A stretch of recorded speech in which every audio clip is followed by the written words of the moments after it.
আসসালামু আলাইকুম। রায়পুরা বাজার আবারও উত্তপ্ত।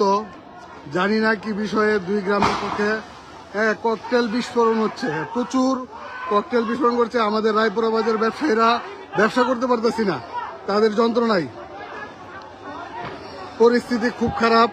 এই যে ককটেল বিস্ফোরণ করতেছে, এই যে দেখেন, এই যে মার্কেট সব বন্ধ, এই যে ধোঁয়া। এভাবে যদি চলতে থাকে তাহলে আমরা রায়পুরা বাজারের ব্যবসায়ীরা কিভাবে ব্যবসা করবো? হ্যাঁ, 2 দিন পর পর মারামারি, কাটাকাটি, ককটেল বিস্ফোরণ। এই যে বিদ্যুৎও চলে গেছে, বিদ্যুৎও চলে গেছে।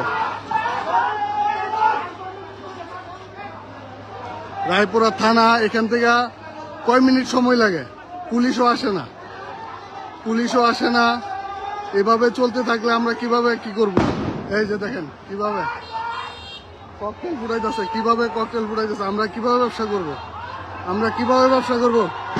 আমরা এই যে দেখেন রায়পুরা বাজার পুরো অন্ধকার। এই যে দেখেন একটা মার্ডার হইলে তখন এই যে দেখেন কিভাবে, এইভাবে যদি চলতে থাকে তাহলে আমরা রায়পুরা বাজার কিভাবে ব্যবসা করবো? নিচে গিয়ে লাগাই দে, নিচে গিয়ে গেট লাগাই দে, মেন গেট লাগাই দে। আমরা রায়পুর বাজার কিভাবে, এই যে দেখেন কি করতেছে। এই অন্ধকারের মধ্যে কেউ যদি মারা যায়, আমার এই শব্দে আমার হাত পা কাঁপতেছে এরকম ভাবে। পুলিশ এখনো আসে না, পুলিশ এই যে দেখেন বাস স্ট্যান্ড, মনে হয় পুলিশ আসতেছে। এই যে এখন এই যে পুলিশ, এই মাত্র পুলিশ ঢুকতেছে। পুলিশ ঢুকলে কি হবো?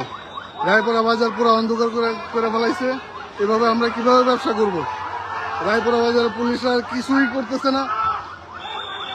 2 দিন পরে পরে এরা করে। এই যে পুলিশ আসছে বাজারটার মধ্যে, এরা 2 দিন পরে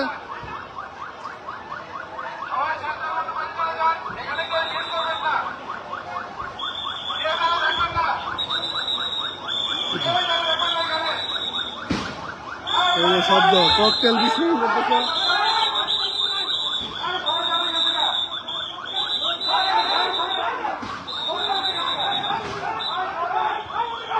এই বাজারটা লুটপাট করে নিলে এরা কে দায়ভার, কারা দায়ভার থাকবো বলেন? এরা তো সুযোগে কিছু লোক রায়পুরা বাজারে চুরি ডাকাতি করবো। হ্যাঁ, ওই যে ককটেল বিস্ফোরণ হইতেছে, কি করতেছে প্রশাসন?